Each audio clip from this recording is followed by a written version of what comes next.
Bab 1287, Kejadian di kehidupan dapat menenangkan pikiran. Ferdi mengambilnya dan memikirkannya. Dia membantingnya ke meja dan membuat beberapa wanita di dalam ruang VIP terkejut. Profesor Deska yang melengkung di tubuh wanita itu juga seorang yang pandai dan menyerahkan diri di tempat. Benda ini cukup kuat. Aku melihat kutipannya, tetapi keuntungannya masih tidak begitu tinggi. Ubahnya yang lebih rendah. Ferdi menggosok ampas batu dan itu menjadi bubuk di tangannya. Masih tidak cukup? Aku khawatir tidak akan bisa bertahan lama kalau dikurangi lagi. Apa yang kamu takutkan? Apa kamu merasa tertekan kalau ada yang meninggal? Ferdi melirik dan berkata, "Tidak. Aku ingin bisnis jangka panjang. Jangan khawatir, kamu bertanggung jawab untuk membuat bahan dan menegosiasikan kontrak. Masalah opini publik, serahkan padaku." Ferdi merokok cerutu dan menunjuk ke arah Profesor Antono dan Profesor Deska sambil berkata, "Keduanya adalah ahli di tingkat profesor. Begitu mereka berdua berbicara, semua opini publik dapat dimusnahkan. Ya. Saya tentu saja percaya pada orang-orang Anda." Tio mengangguk berulang kali. "Juga, keuntungannya tidak bisa dihitung seperti ini." Ferdi memicingkan matanya dan berkata, "Bahannya hanya 70–80 miliar, kamu bilang padaku keuntungannya hanya sekitar 6 miliar. Terlalu sedikit. Menurut harga bahan ini, setidaknya ada keuntungan lebih dari 40 miliar.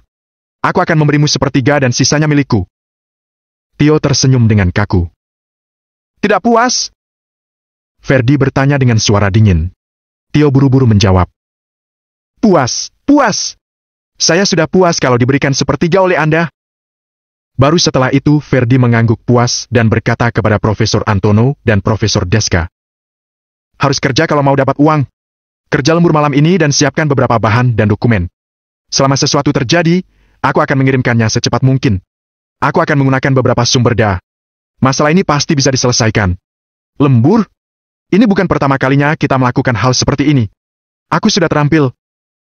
Profesor Antono menghabiskan minumannya dan berkata dengan tidak peduli, "Sayang, aku akan segera mendapatkan banyak uang lagi. Layanilah aku dengan baik malam ini. Aku akan memberikan keuntungan bagi kalian nanti." Ujar Profesor Deska penuh nafsu. "Deska, kamu baru saja menyelesaikan pekerjaanmu. Apa kamu baik-baik saja?" Profesor Antono bertanya sambil bercanda. "Apa yang kamu katakan? Semua tergantung pada keahlian mereka. Hei, kamu benar-benar profesor kita yang hebat. Orang berbudaya." Ferdi tertawa. "Ayo, bersulang untuk para orang berbudaya." Tio menuangkan minuman dan wajahnya penuh kegembiraan. Masalah ini sudah selesai. Besok bahan-bahan akan ditarik masuk. Bangunan akan runtuh dan orang-orang akan mati. Itu akan menyenangkan. Menghasilkan uang adalah prioritas kedua. Yang paling utama adalah membalas Agam. Biarkan Agam masuk penjara. Agam duduk di taman bermain panti asuhan semalaman. Setelah fajar, ketika melihat Delia tidak bisa menyembunyikan senyum bahagia di wajah kecilnya.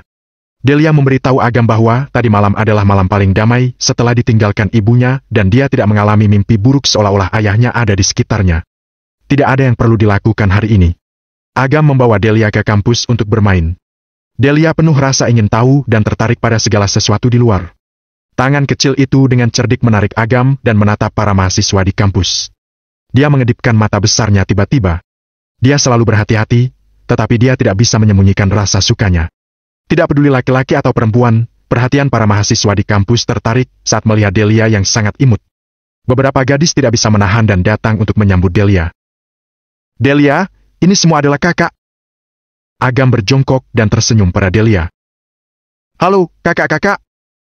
Tangan Delia tertahan dan dia berkata dengan lembut, "Oh, anak yang sangat lucu. Pak, bolehkah aku memeluknya? Dia sangat imut." Beberapa gadis berkata dengan penuh semangat. Agam tersenyum dan bertanya pada Delia. Delia agak malu-malu, tetapi dia tetap setuju. Dia mengangkat kepala kecilnya, meregangkan tangannya, dan berinisiatif untuk memeluk gadis-gadis itu. Sekarang, Delia telah benar-benar menjadi bintang. Di jalan setapak, para mahasiswa yang berkumpul makin banyak, bahkan menyebabkan kemacetan lalu lintas. Di bawah matahari, di kampus, kegelisahan di mata Delia berangsur-angsur menghilang dan digantikan oleh kebahagiaan. Malaikat kecil dengan mata bintang berbinar itu sudah kembali. Agam tersenyum lembut. Pasti ada masa-masa bahagia dan sedih dalam hidup. Membawa Delia melihat dunia adalah cara terbaik. Berbagai kejadian di kehidupan dapat menenangkan pikiran. Saat Yana dan Isadora tahu bahwa Delia datang ke kampus, kedua mahasiswa yang baik itu benar-benar cabut kelas dan bertindak sebagai pemandu wisata. Mereka mengajak Delia berkeliling kampus. Seseorang mengunggah foto Delia di forum sekolah. Penampilan yang cantik dan pintar meluluhkan hati orang. Sheila, Gwanda, dan gadis-gadis lain melihat Agam di foto dan segera bergegas. Masing-masing dari mereka memimpin dan dengan hati-hati mencubit wajah kecil Delia yang membuat Delia merasa tidak berdaya. Pak Agam, kamu sangat hebat. Kapan kamu punya putri yang begitu cantik? Mengapa kamu baru mengajaknya datang? Pada siang hari, ketika Sheila sedang makan di kantin, dia bahkan masih melihat ke arah Delia. Anak berusia 2 hingga 3 tahun pada dasarnya harus disuap.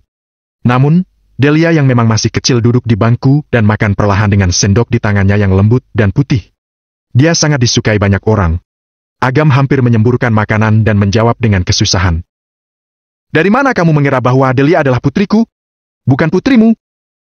Jangankan Sheila, Jeli, Gwanda, dan gadis-gadis lainnya juga terkejut. Pak Agam, kamu bukan laki-laki sejati. Pria boleh genit, tapi kalau kamu punya seorang putri yang imut dan pintar, kamu harus bertanggung jawab.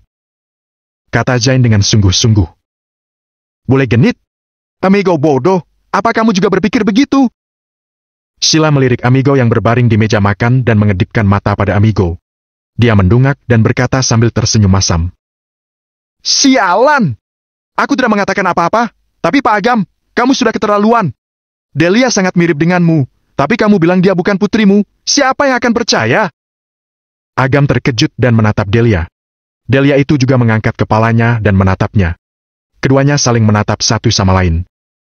Sialan! Makin mirip! Zain berseru. Lihat, bukan hanya aku dan Dore yang berkata seperti itu. Kamu malah tidak percaya. Yana mendengus dingin. Benarkah?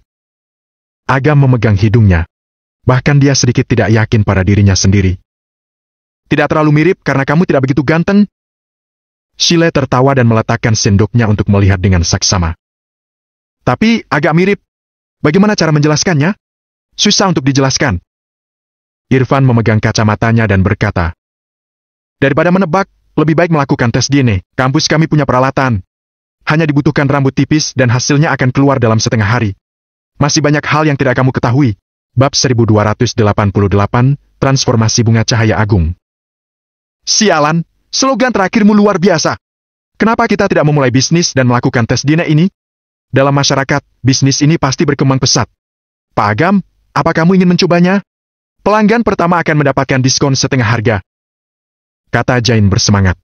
Sebelum selesai berbicara, Gwanda menariknya. Zain terkejut dan langsung bertanya sambil tersenyum. Gwanda, apa yang kamu lakukan? Gwanda menatap sinis Zain dan matanya memberi isyarat. Barulah Zain menyadari bahwa suasana hati Delia sepertinya tidak baik. Dia menundukkan kepalanya dan jelas tidak nafsu makan. Namun, dia tidak ingin menyia-nyiakannya dan tetap memasukkan ke mulut kecilnya sedikit demi sedikit. Delia, jangan menganggapnya terlalu serius. Kakak tidak bermaksud apa-apa tadi. Zain menggaruk penutup telinganya dan berkata dengan agak bingung. Kakak, Delia baik-baik saja. Delia menggeleng. Zain makin merasa bersalah dan menoleh pada orang lain dengan ekspresi menyedihkan. Tidak ada yang peduli padanya. Amigo bahkan berkata dengan menghina. Kamu sudah tidak bisa diobati lagi, bunuh diri saja. Setelah makan, untuk menebus kesalahannya, Zain menelepon untuk membawakan semua yang berhubungan dengan segala karakter lucu. Saat dilihat, dia seperti ingin membawa semua karakter Disney ke sini. Delia juga sangat bahagia. Namun, jika dilihat dengan berhati-hati, dapat menyadari bahwa matanya tidak bisa menyembunyikan kesepian. Dia bahagia, atau mungkin dia hanya tidak ingin orang lain tidak bahagia. Pada malam hari, Delia harus kembali. Semuanya tidak bisa ditahan dan ingin mengantarkan Delia pulang. Bagus. Mereka pada mengendarai mobil ke panti asuhan dan membuat Yamin tercengang. Wajah Sheila dan Jeli merona merah ketika mereka melihat begitu banyak anak dan mendengar cerita latar belakang mereka. Zain bahkan lebih kejam. Dia langsung mengirimkan 20 miliar ke Yamin dan meminta untuk mengatur semuanya yang terbaik. Amigo dan yang lainnya tidak mau kalah. Satu persatu mereka menyumbangkan uang. Dalam waktu singkat, kartu Yamin bertambah lebih dari 200 miliar. Yamin terkejut dan buru-buru mengembalikan semua uang itu. Kemudian, dia memberitahu mereka bahwa masih ada banyak panti asuhan yang membutuhkan bantuan. Dia hanyalah salah satunya. Yamin memberi Jain dan yang lainnya informasi kontak dari beberapa panti asuhan yang berada dalam kesulitan dan mereka siap untuk mendanai dukungan dan memberikan bantuan. Itu baru berakhir sekitar jam 90 malam. Setelah Delia tertidur, Yana keluar dan berkata, "Hari ini, Delia terlihat jauh lebih baik dari 2 hari sebelumnya. Dia menceritakan banyak hal, tapi aku bertele-tele dan bertanya tentang pengalaman hidupnya. Dia masih diam. Sepertinya dia takut akan sesuatu. Delia sepertinya dirangsang. Itu tidak bisa disembuhkan dalam jangka pendek. Jangan bertanya lagi lain kali. Anak itu akan berpikir terlalu banyak. Hanya bisa seperti ini." Yana mengangguk. "Kamu bisa menginap di panti asuhan malam ini. Ada yang harus kulakukan besok, jadi aku mungkin tidak bisa datang. Kalau ada masalah, hubungi aku," kata Agam. Bunga Cahaya Agung akan segera pulih. Dia perlu memeriksa karena jika tidak, akan mudah terjadi kesalahan. "Baik," Yana berjanji. Agam menatap Delia yang sedang tidur melalui celah pintu sebelum pergi. Dia kembali ke villa di Bukit Barat. Sally baru saja keluar dari kamar mandi dan mereka saling memandang di ruang tamu.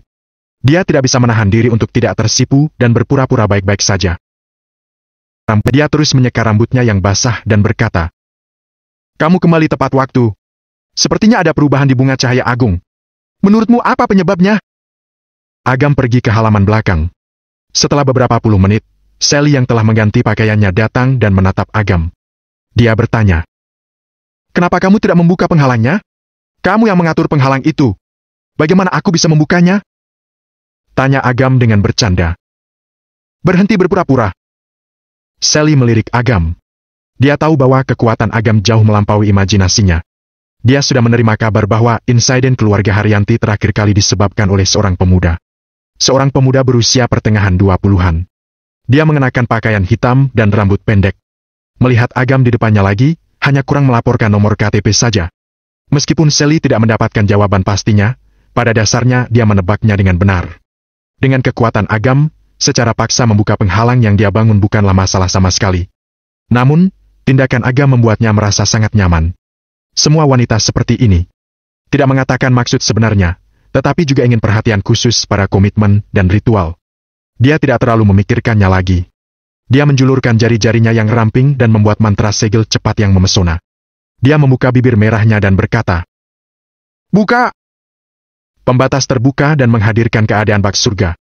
Energi spiritual yang kaya menyebar ke segala arah dan udara penuh dengan aroma samar yang menyegarkan. Agam langsung masuk dan Sally buru-buru mengikuti. Mereka sampai ke pusat.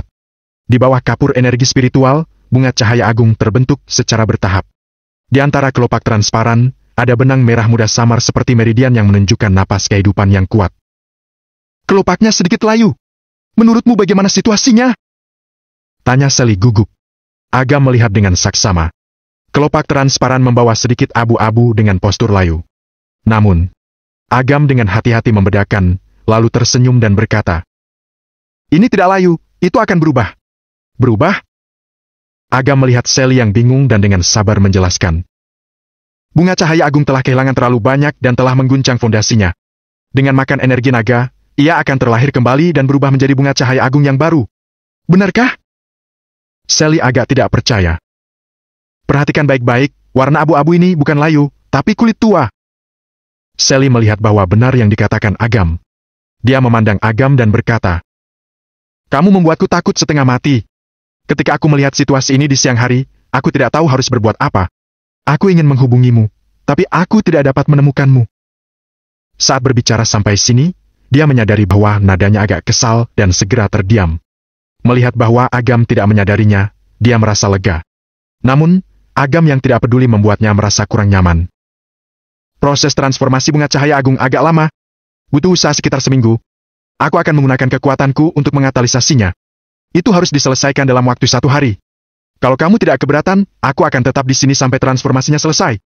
Terserah, asalkan kamu menepati janjimu dan memberikannya setelah kamu menggunakannya."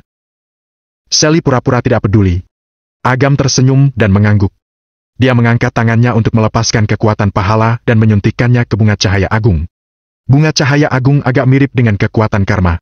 Namun, kekuatan karma jauh lebih tinggi. Di bawah katalitis kekuatan pahala, Bunga Cahaya Agung berubah dengan cepat dengan kecepatan yang dapat dilihat mata telanjang. Hanya dalam waktu 1 jam, ia sudah melepaskan kelopak bunga dan memperlihatkan kelopak bunga yang lebih bening seperti kristal. Ia tampak lembut seperti kulit bayi. Melihat situasi ini, Sally terkejut. Dia hanya menatap Agam dengan bijaksana.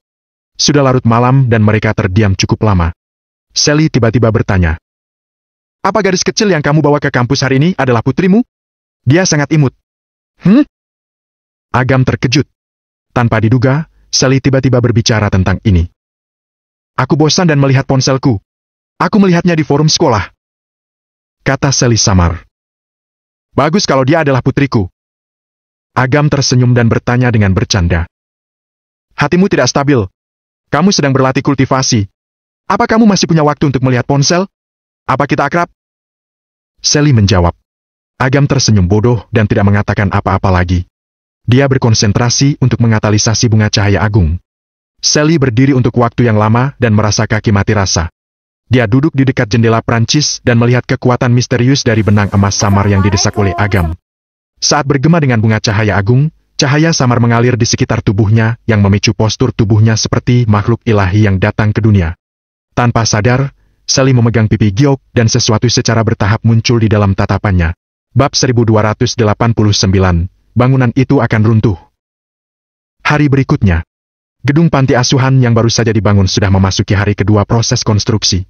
Setelah bekerja semalaman, batang-batang baja di lantai 2 dan 3 sudah dipasang dan luasnya 2 kali lebih besar dari sebelumnya. Menurut proyek yang direncanakan, gedung ini diharapkan memiliki 7 lantai dan mampu menyediakan segala kebutuhan hidup para penghuninya mulai dari pakaian, makanan, perumahan, dan transportasi. Bahkan di gedung tersebut juga akan dibangun taman kanak-kanak dan sekolah dasar khusus untuk kelas 1-3. Sementara itu, untuk guru dan pengajar lainnya, mereka tidak perlu khawatir sama sekali. Sheila, Jeli, dan yang lainnya juga ikut bergabung. Mereka bisa dengan mudah menarik guru-guru terkenal untuk mengajar anak-anak itu dengan koneksi pribadi mereka. Sementara itu, Yamin hanya bisa tersenyum getir saat mendengar tentang rencana Yana. Dia tidak tidur semalaman. Saat dia berbaring di tempat tidur, dia merenung untuk waktu yang lama dan merasa agak bingung. Dia tidak yakin apa dirinya sedang membangun panti asuhan atau kawasan istimewa untuk anak-anak. Garis pengaman dan jaring perlindungan dipasang di dekat lokasi konstruksi. Setelah selesai belajar, anak-anak dengan antusias datang ke area itu dan menyaksikan proses pembangunan di lokasi konstruksi tersebut. Semua kegiatan yang mereka lihat saat ini adalah hal baru bagi mereka. Khususnya bagi anak laki-laki yang sangat tertarik dengan ekskavator. Mereka akan tinggal di sana sepanjang pagi hanya untuk melihatnya. "Delia, apa kamu juga suka ekskavator?" Yana berjongkok dan bertanya dengan senyuman saat melihat Delia berdiri di antara anak-anak lain sambil memandangi lokasi konstruksi dengan tatapan kosong. Delia terkejut dan wajah kecilnya penuh kekhawatiran. Dia berkata, "Kakak, sepertinya bangunan itu akan runtuh dan paman-paman itu akan meninggal." Yana terkejut dan bertanya sambil tersenyum. "Delia, bagaimana kamu bisa tahu?" Delia melihatnya. Delia berkata sambil menggigit bibir merah mudanya. "Itu." Yana tidak tahu harus berkata apa. Bagaimana mungkin Delia bisa melihat sesuatu yang belum terjadi? Dia tidak menyalahkan Delia karena berbicara omong kosong. Dia malah menghibur gadis kecil itu sebelum akhirnya mencari mandor konstruksi dan bertanya, "Paman Luhung, apa Anda menemukan kejanggalan selama proses konstruksi? Misalnya, rangka yang longgar atau baja tidak diikat dengan benar?" "Nona, Anda pasti tahu bagaimana perusahaan konstruksi di bawah naungan grup Mega Abadi bekerja. Kami tidak pernah mengalami kecelakaan selama bertahun-tahun. Jadi, Anda tidak perlu khawatir." Luhung berkata sambil tersenyum. "Lebih baik Anda memeriksanya lagi," kata Yana dengan agak khawatir. "Baik, Nona." Luhung tetap bersikap sabar. Sebagai karyawan lama grup Mega Abadi, dia sudah bekerja mengikuti Norman, sang penguasa properti, selama lebih dari 10 tahun. Jadi, dia tentu saja akan mematuhi perintah Yana. Setengah jam kemudian, Luhung berlari kembali dan menyeka keringat dinginnya sambil berkata, "Nona, Anda benar. Baja tiang penyangga bangunan ini agak miring. Hal ini terjadi karena suhu di utara terlalu rendah dan menyebabkan beberapa struktur internal baja berubah bentuk. Paman Luhung, saya tahu Anda sudah bekerja pada proyek-proyek di selatan. Jadi, ini bukan kesalahan Anda. Tapi, tolong lebih berhati-hati lagi. Meskipun kita terburu-buru untuk memenuhi tenggat waktu pengerjaan, kita tidak boleh mengabaikan detail-detail kecil seperti ini." "Baik, Nona." Luhung tersenyum dan kembali mengenakan helm pengamannya.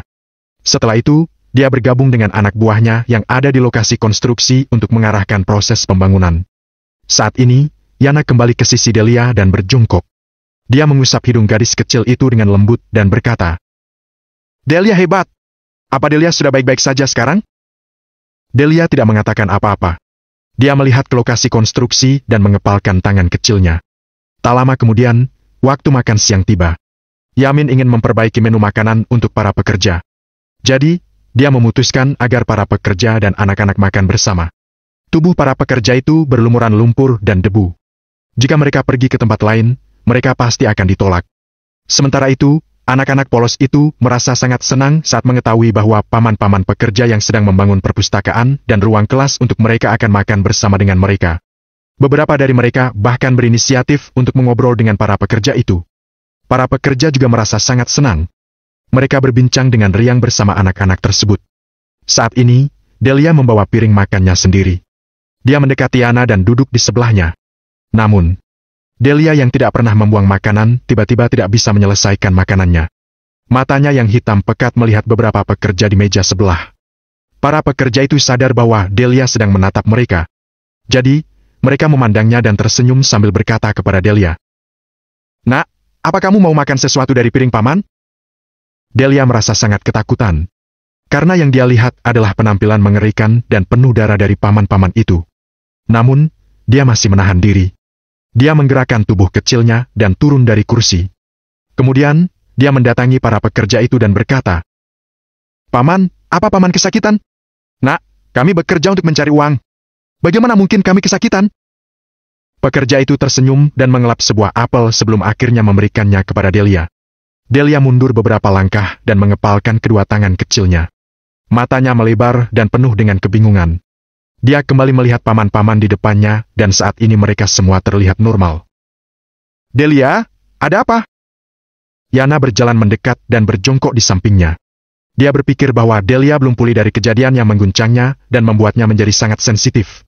Delia tidak ingin Yana khawatir. Jadi, dia kembali ke tempat duduknya dan menyelesaikan makanannya dengan pelan-pelan. Ada jam istirahat selama waktu makan siang.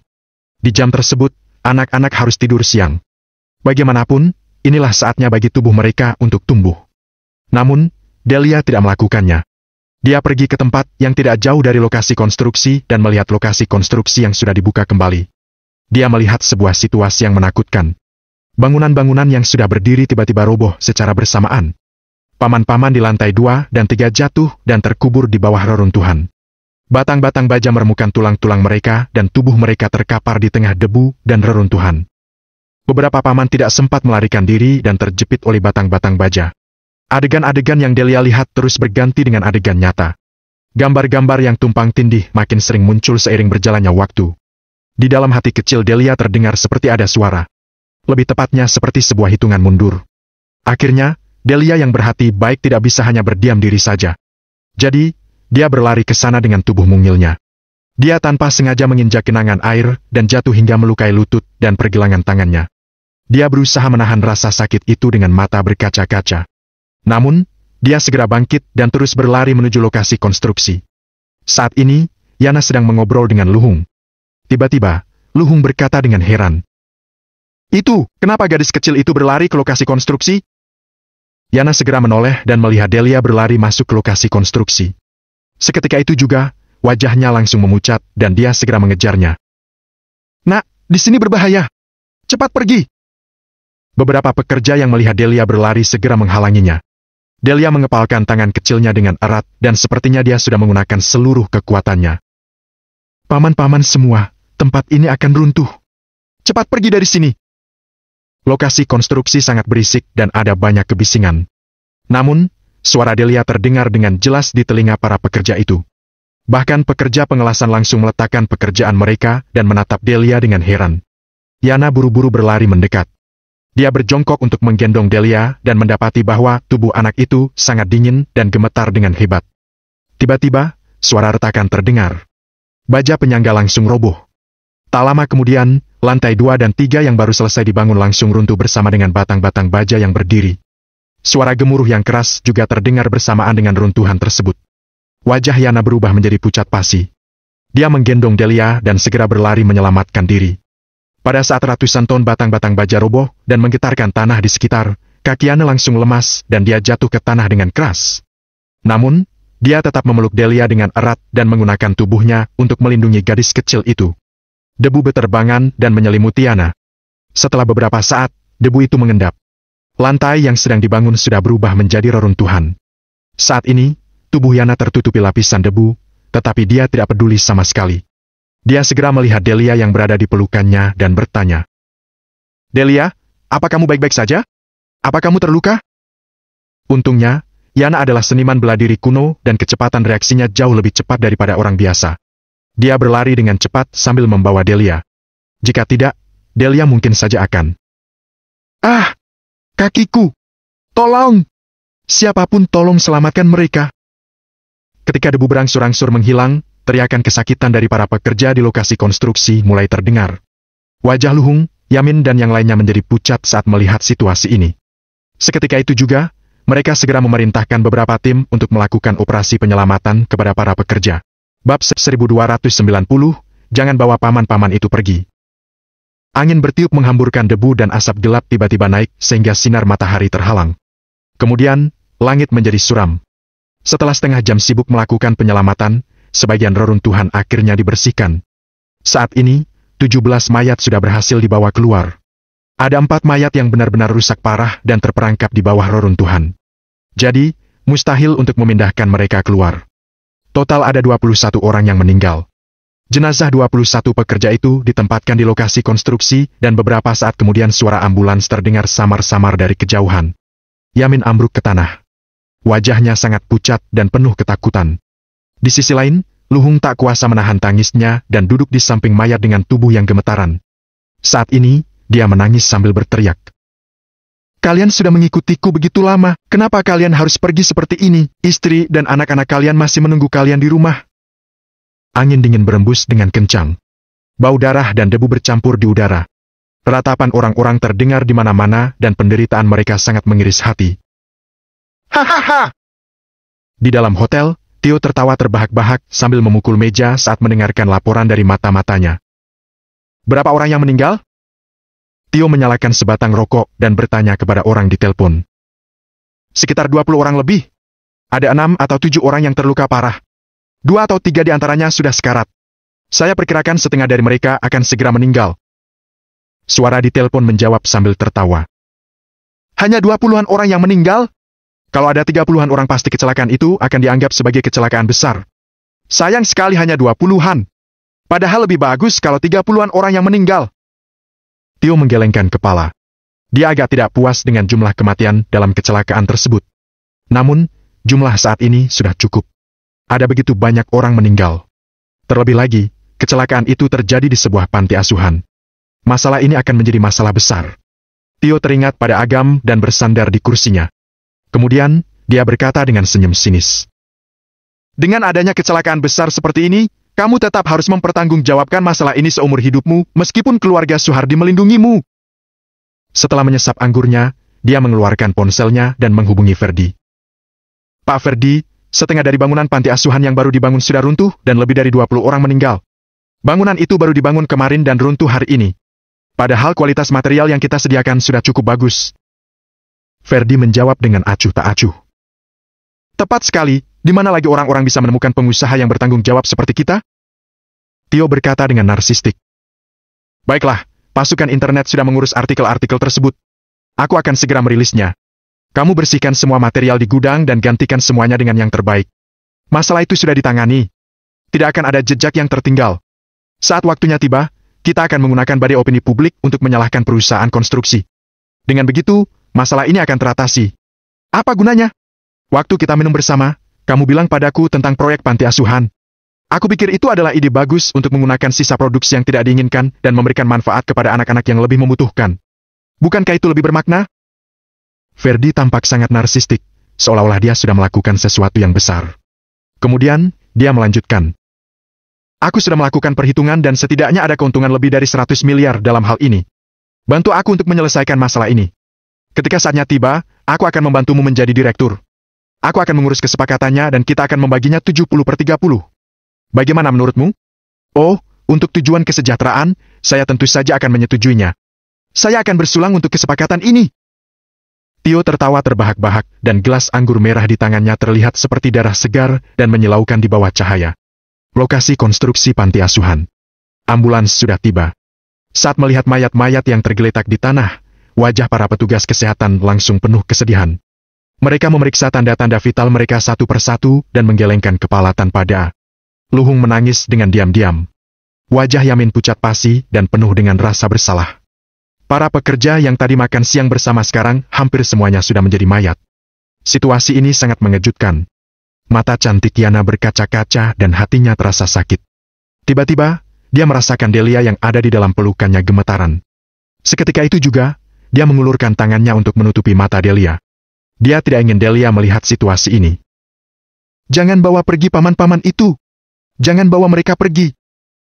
Delia yang berada di pelukan Yana menangis pilu karena merasa kasihan dengan paman-paman tersebut. Yana makin merasa sedih. Dia mengira Delia sedang berbicara dengan petugas kesehatan dan meminta mereka untuk tidak memindahkan mayat-mayat tersebut. Saat Yana ingin menghibur Delia, tiba-tiba dia tercekat. Pada saat ini, dia tidak bisa merasakan dinginnya udara atau kehadiran angin. Yang bisa dia dengar hanyalah napasnya yang cepat bergema di telinganya. Dia langsung melihat ke arah lokasi konstruksi dan melihat tirai hitam tak terlihat yang menggantung di atasnya. Dia tidak tahu apakah itu ilusi atau bukan. Namun, beberapa sosok samar muncul di atas reruntuhan. Kehadiran mereka tampaknya hanya membawa kematian. Saat ini, Delia melepaskan diri dari pelukan Yana dan berlari ke lokasi konstruksi. Dia mendatangi tumpukan mayat yang penuh darah. Semua orang mencoba menghentikannya, tetapi mereka seolah-olah terdiam di tempat dan tidak bisa bergerak sedikit pun. "Tolong jangan bawa pergi paman-paman itu." Delia menatap ke ruang yang tampaknya kosong di atas reruntuhan. Suaranya yang lembut dipenuhi rasa sakit dan permohonan. Air mata mengalir di wajahnya dan menetes ke tanah yang bercampur dengan darah. Sebuah gelombang yang tak terlihat dilepaskan di dalam tubuh kecilnya dan langsung menyebarkan debu yang berputar-putar di udara. Puluhan bayangan di atas reruntuhan melepaskan gelombang emosional yang sangat kuat. "Kamu!" Suara paruh seseorang hanya bisa didengar oleh Delia. Namun, di dalam suara tersebut terdapat rasa kaget dan ketakutan. Sambil menghela napas, semua orang merasakan aura dingin berangsur-angsur menghilang. Sinar matahari bagaikan pedang tajam yang merobek awan tebal dan kembali menyinari reruntuhan. "Delia!" Ketika tersadar, Yana langsung berlari mendekat dan memeluk Delia dengan erat. "Terima kasih." Delia bergumam pada dirinya sendiri. Kelopak matanya berkedip-kedip dengan pelan saat rasa kelelahan yang kuat melandanya. Kemudian, dia pingsan di dalam pelukan Yana. Yana mengusap wajah pucat Delia dengan penuh kesedihan. "Duar!" Tiba-tiba, suara petir di tengah hari yang cerah mengejutkan semua orang. Saat semua orang bertanya-tanya mengapa ada guntur di hari yang cerah. Tiba-tiba awan gelap berkumpul dan tetes hujan jatuh dari mana-mana. Hujan deras merendam lumpur yang basah oleh darah dan membasahi tubuh-tubuh yang tak bernyawa. Seketika itu juga, semua mayat yang tergeletak di tanah membuka mata mereka, dan membuat semua orang ketakutan. Apa mereka berpura-pura mati? Bahkan para petugas kesehatan juga terkejut. Mereka pernah melihat orang berpura-pura meninggal. Namun, mereka belum pernah melihat ada begitu banyak orang berpura-pura meninggal dalam jumlah sebanyak ini. "Zack?" Luhung mendekati seorang pria yang masih muda dengan tidak percaya. Zack berjuang untuk duduk tegak dengan ekspresi bingung seolah-olah baru saja bangun tidur. Kemudian, dia berkata dengan suara lirih. "Apa yang terjadi?" Orang-orang lainnya juga berusaha untuk duduk dan sementara yang lainnya bangkit dari tanah. Para pekerja yang sudah menjadi mayat kembali hidup. Petugas kesehatan langsung menyadari apa yang sedang terjadi dan langsung memanggil 7 atau 8 ambulans untuk membawa para pekerja yang sebelumnya mati ke rumah sakit. Bahkan orang-orang yang tertusuk besi baja kembali bernapas. Namun, mereka dalam keadaan koma. Di bawah pengawalan pemadam kebakaran, mereka semua dibawa ke rumah sakit. Tak lama kemudian, berita datang kembali. Meskipun para pekerja mengalami luka parah, tanda-tanda vital mereka sangat stabil. Para dokter ahli di rumah sakit bahkan bingung dengan hal ini. Dengan luka parah seperti itu, paling tidak mereka akan lumpuh seumur hidup atau berada dalam keadaan vegetatif. Namun, para pekerja ini tidak hanya sadar, tetapi juga dalam kondisi baik. Setelah bekerja dalam bidang kedokteran selama beberapa dekade, para dokter itu belum pernah menghadapi situasi seperti ini. Ini adalah sebuah keajaiban.